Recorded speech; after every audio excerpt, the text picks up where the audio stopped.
नमस्कार, prime debate में आपका स्वागत है। हम संगत टीवी के यूके और यूरोप के दर्शकों का भी स्वागत करते हैं। पंजाब और हरियाणा हाईकोर्ट ने साल 2000 में ओम प्रकाश चौटाला के कार्यकाल के दौरान हुए 3206 जूनियर बेसिक टीचर्स भर्ती को रद्द कर दिया है। इन्हीं शिक्षकों की भर्ती में हुए घोटाले के मामले में हरियाणा के पूर्व मुख्यमंत्री ओम प्रकाश चौटाला और उनके बेटे अजय चौटाला 10 साल कैद की सजा काट रहे हैं। हरियाणा में चौटाला सरकार के समय 3206 जेबीटी शिक्षकों की नियुक्ति पर फैसला सुनाते हुए पंजाब एवं हरियाणा हाईकोर्ट ने बुधवार को शिक्षकों की भर्ती रद्द कर दी। दरअसल शिक्षकों की भर्ती साल 2000 में हुई थी, जब ओम प्रकाश चौटाला मुख्यमंत्री थे।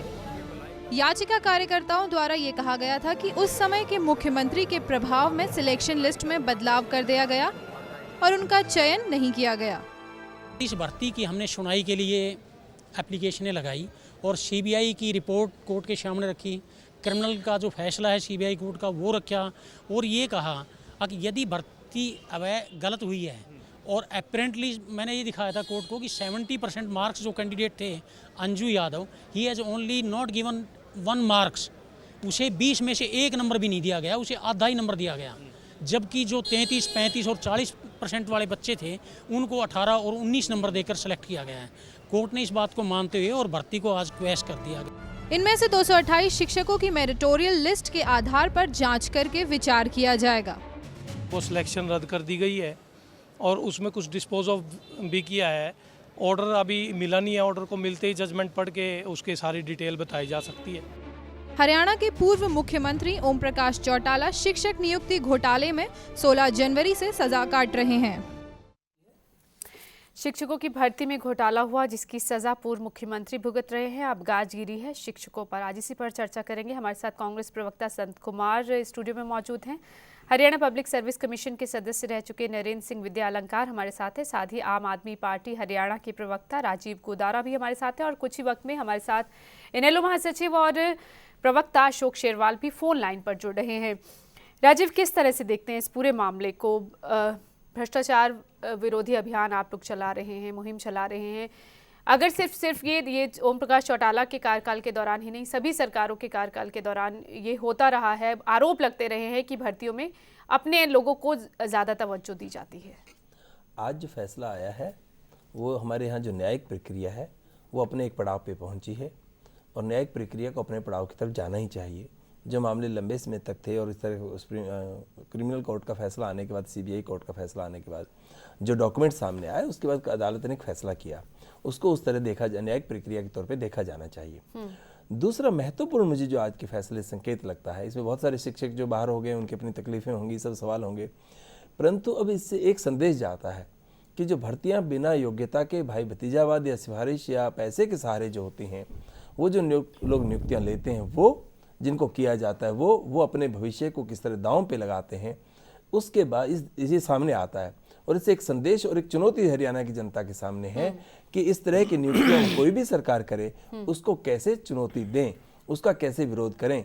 अगर हम उस प्रक्रिया का विरोध नहीं करेंगे, मेरिट पे नियुक्तियों की बात नहीं करेंगे, हम नियुक्तियां जब होने से पहले मंत्रियों के और नेताओं के चक्कर काटने शुरू कर देंगे बहुत तो लंबा उसको वक्त छोड़ना लगा। होगा।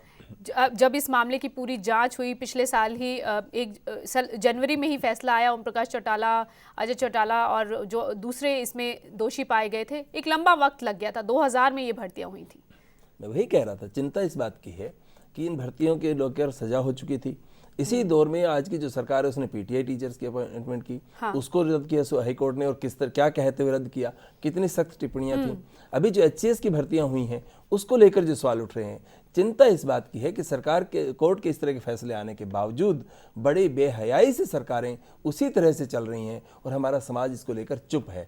मैं आम आदमी पार्टी के कार्यकर्ता के नाते कहना चाहता हूं कि समाज को जागरूक होना होगा, आवाज उठानी होगी, और जब आवाज उठेगी तो कम से कम एक न्यूनतम शर्म तो होनी चाहिए, एक डर तो होना चाहिए कि हम जिस तरह की नियुक्तियां कर रहे हैं या नियुक्तियां ले रहे हैं, यहाँ बात व्यवस्था परिवर्तन का सवाल है। संत कुमार जी, सभी सरकारों के टाइम में ये आरोप लगते रहे, आपकी सरकार के कार्यकाल में भी अब एचसीएस भर्ती को लेकर इनेलो आप पर आरोप लगा रहा है, पीटीआई की भर्तियां भी रद्द हुई हैं, क्या लगता है? मैं इस पे ये कहना चाहता हूँ, एक तो मेरे साथी ने जो पीटीआई की भर्ती का चर्चा किया ना, इन्होंने वो फैसला पढ़ा नहीं, केवल एक रूटीन में बात कर दी, बड़े आरोप लगे। पीटीआई की भर्ती में हाईकोर्ट ने क्या किया? हाई कोर्ट ने पीटीआई की भर्ती में ये कहा है कि आपने पहले तरीका अपना लिया कि आप जो 60% से ऊपर के हैं उन लोगों को बुलाएंगे, इंटरव्यू लेंगे। उसके बाद में आपने उसको कैंसिल कर दिया, फिर आपने सबको बुला लिया। जो भी है भर्तियों के तरीके को लेकर चाहे सवाल उठाए हैं, अरे प्रोसीजर के ऊपर है वो, कोई उस बात प्रक्रिया भी तो चौटाला की पार्टी चुनाव हो रहे थे उन्होंने प्रक्रिया अपनाई ना। जब लोगों ने चौटाला की पार्टी भी ये कहती है सजा होने के बाद कि कहीं फैसले में लिखा नहीं कि हमने पैसा लिया इसलिए हमने गलत क्या किया। हाँ। ये तर्क बहुत बेमानी होते जा रहे हैं, समाज को इन तर्कों को खारिज करना है। आप पार्टी वालों को चूहे को हल्दी की गांठ मिल गई तो पंसारी बन बैठे, इसलिए सर ये भाषा जो आपकी है ना, ये आपका एरोगेंस है। आप बीच में बोल रहे हैं, आपका एरोगेंस है। आप इस भाषा का इस्तेमाल आप अपने बारे में सोचिए क्या करना चाहिए। चलिए वो पार्टियों पे बात, जो बात हम करें भर्तियों को लेकर, बात तो हमारी है कि भर्तियों को लेकर इससे जो लोग प्रभावित हो रहे हैं। संत कुमार जी, जो लोगों पर 3206 भर्तियां रद्द हुई है, हिम्मत नहीं ना, घबराइए मत, बात कहिए ना, बात कहिए। चलिए वो आप इतनी जल्दी ना करें, थोड़ा ठंडा करके खाएं। पर्सनल कमेंट्स हम नहीं करेंगे। इसलिए मैं आपको व्यक्तिगत तौर पे भी जानता हूं,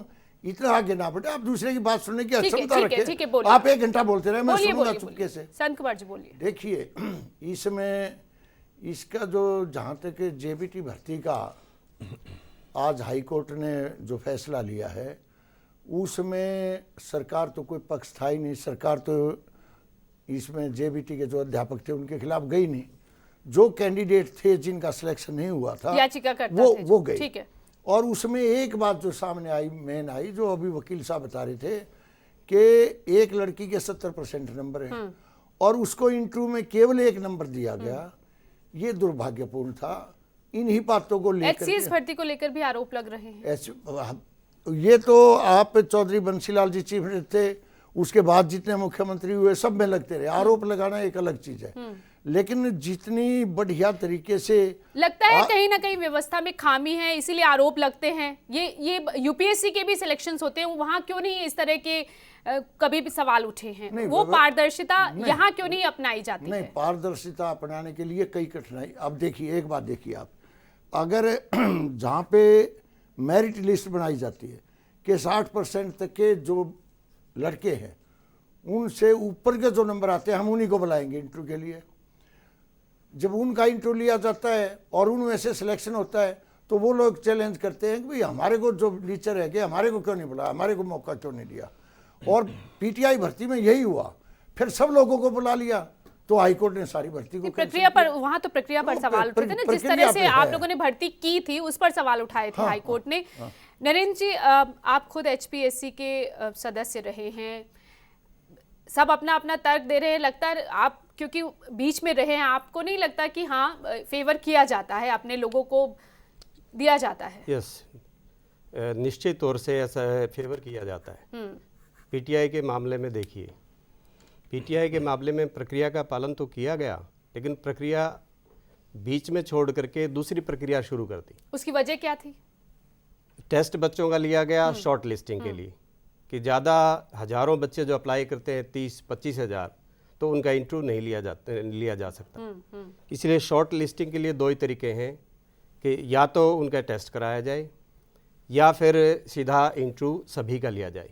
सभी का संभव नहीं था टेस्ट कराया, लेकिन किन्हीं कारणों से, अब कारण तो वो तत्कालीन अध्यक्ष बता सकते हैं, किन्हीं कारणों से टेस्ट लेने के बाद सरकार का लाखों रुपया खराब करने के बाद, जाया करने के बाद, उसको रिजल्ट से पहले उसे यूं की रोक करके सीधा इंटरव्यू ले लिया। सीधा का मतलब वो क्राइटेरिया चेंज नहीं कर सकते आप। एक बार कोई चीज शुरू कर दिया आपने तो बीच में उसे आप ये कह रहे हैं कि वो तो प्रक्रिया क्यों बदली गई? प्रक्रिया, यही तो सवाल उठ रहा है कि बीच में प्रक्रिया क्यों बदली गई? ये नहीं है, ऐसा नहीं है। जिस तरीके से इन्होंने बताया, प्रक्रिया जो कैंडिडेट्स की डिमांड आई और मैक्सिमम लोगों ने ये कहा कि आप हमारे को इंटरव्यू पे क्यों नहीं बुला रहे। तो क्या उम्मीदवारों की डिमांड के मुताबिक आप लोग एक बार आपने टेस्ट ले लिया, टेस्ट का रिजल्ट आना चाहिए था, रिजल्ट आने के बाद टेस्ट नहीं लिया गया। पहले जितने टाइम्स आपने बुलाए ये बताता हूँ, पीटीआई में कोई टेस्ट नहीं लिया गया। नहीं, टेस्ट लिया गया। पीटीआई में एक भर्ती प्रक्रिया जो अपनाई, उस भर्ती प्रक्रिया के ऊपर काफी लोगों ने एतराज जताया। उस एतराज को दूर करने के लिए सभी लोगों को इंटरव्यू के लिए बुला लिया। उसके ऊपर हाईकोर्ट ने ये कहा कि आप प्रक्रिया बदल रहे हैं, पहले दूसरी थी अब दूसरी है, इस वजह से कैंसिल हुआ वो। राजीव, दो बातें कहना चाहता हूँ। संत कुमार जी ने कहा कि वो मुझे भी जानते हैं। मैं चाहूँगा कि मुझे जैसा जानते हैं उसके बारे में दिल खोल के बोलें, परंतु दम की भाषा जो है हमें उसको चुनौती देनी है। वो कोई भी यूज़ करता है। जब हम बार बार कहते हैं कि अभी चूहे खाने और चूहे बनाने और पता नहीं कैसी भाषा यूज़ करते हैं, उसको छोड़ देते हैं। इन्होंने कहा कि ठंडा करके खाएं। मैं एक बार फिर कहना चाहता हूँ, इस देश की राजनीति में, इस हरियाणा की राजनीति में जो ठंडा और गर्म खाने की प्रवृत्ति हो गई है, उन्हीं को चुनौती देनी है, उन्हीं को रोकना है। और जब उसको रोकेंगे, ये बीच चुनाव नियुक्ति की प्रक्रिया में जो प्रक्रिया बदले जाने का मामला है, और हाईकोर्ट इसलिए रद्द कर देती है कि आपने प्रक्रिया बदली। अगर हाईकोर्ट को ये लगता कि प्रक्रिया वाजिब कारणों से बदली गई तो हाईकोर्ट रद्द ना करता। वो फैसला ये बताता है कि जो रद्द की गई कैंडिडेट्स की डिमांड पर, कौन से कैंडिडेट जिनको सिलेक्ट करना था, वही चौटाला साहब ने जो जेबीटी की भर्ती की थी उनके समय वही हुआ था। वो भी यही डिफेंस देते हैं कि हमने तो भ्रष्टाचार किया नहीं। पूरी जजमेंट में एक शब्द नहीं है कि आपने पैसा लिया। तो ये जो है कि पैसा नहीं लिया और बाकी सब कुछ किया। एचसीएस के मामले में क्या हुआ? कोई आरोप नहीं है कि पैसा लिया, परंतु एचसीएस में भर्ती कौन हो रहे हैं? एचपीएससी के प्रधान का बेटा, वित्त मंत्री का दामाद, फलां का दामाद, फलां का बेटा। इतनी भारी संख्या में इस हरियाणा में पहले आप शिक्षा नहीं देते, फिर कुछ लोगों को जो उम्मीद करते हैं कि हम फिर भी पढ़ लिख कर आगे बढ़ेंगे, उनको आप आखिरी दौर में इसलिए बाहर कर देते हैं कि किसी मंत्री और किसी अधिकारी के बेटों को जगह देनी है, उनके दामाद और बेटे लगता नहीं योग्य लोग नहीं पहुंच पाते। जो व्यवस्था है, मौजूदा व्यवस्था जो है। अरे नहीं, पहले तो इन्होंने ये कहा वित्त मंत्री का बेटा, मुख्यमंत्री का दामाद, फला दामाद, जो भी लिस्ट इनेलो ने भी जारी की है, मैं कोशिश कर रही हूं कि उनसे बात हो सके। उसमें अखबार ने भी, आपके दैनिक भास्कर ने जो लिस्ट जारी की और जो उसने रिश्तेदारों की लिस्ट बनाई, अगले ही दिन उन्होंने माफी मांगी कि ये रिश्तेदार, मुख्यमंत्री का कोई रिश्तेदार नहीं मिला, ये गलत था, इसलिए हमें खेद है। ये अखबार में बाकायदा उन्होंने दिया। तो मुख्यमंत्री का एक भी रिश्तेदार कोई नहीं है।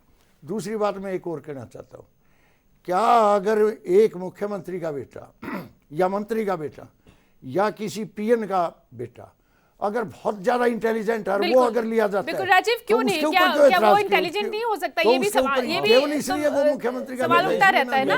जब तक जांच नहीं हो जाती, आप ये आरोपी रहते हैं, किसी को दोषी नहीं हम कह सकते। राजेंद्र, मैंने अच्छा, दूसरा मेरी एक बात और है राजेंद्र जी, सुनिए। पहली बात, आपने जो विषय लिया है ना, वो जेबीटी भर्ती का लिया है। मैंने सारे कार्यकाल में, मैं सभी कार्यकाल में जो भी भर्तियां हुई, नहीं ये विषय चेंज नहीं हो रहा। भर्तियों को लेकर जो आरोप लगते हैं उस पर तो बात होनी ही थी। आपकी बात 100% ठीक है। अगर मैं फैसला लेके आता पीटीआई का और आपको पढ़ाता, अगर आप पीटीआई के बारे में चर्चा करते, आपने जेबीटी का किया, और जेबीटी के बारे में भी मैं ये बात कहना चाहता हूँ कि हरियाणा सरकार में इसमें किसी, ना तो वो अपील में गई, ना वो उसने कोई किसी किस्म का जेबीटी भर्ती। संत कुमार जी, आप ये तो मानेंगे कि भर्तियों को लेकर आरोप लगते रहते हैं और उसकी वजह जाननी चाहिए?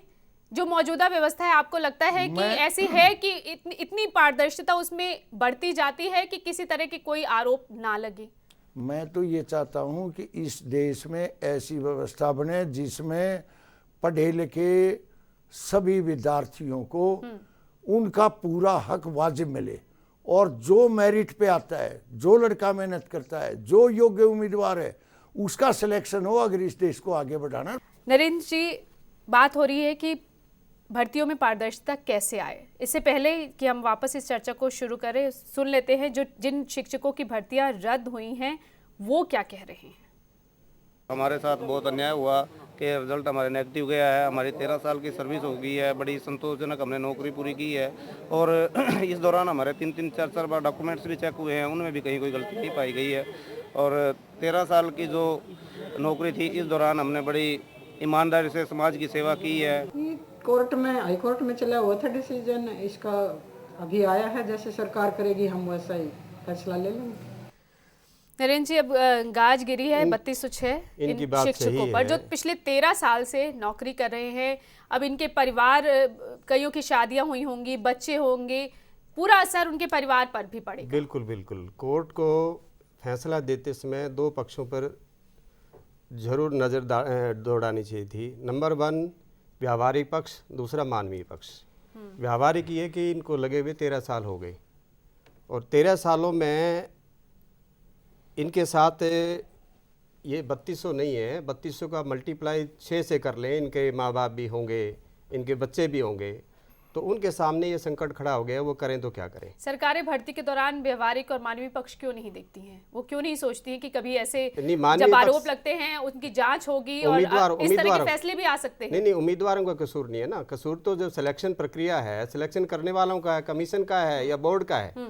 लेकिन जिनका सिलेक्शन होता है तो उसके लिए जिम्मेदार नहीं है, वो तो सिफारिश भी करेंगे या दूसरे तरीके भी अपनाते हैं। तो इन्होंने नहीं, दूसरों तो कहीं ना कहीं वो भी तो इस भ्रष्टाचार में लिप्त हुए ना।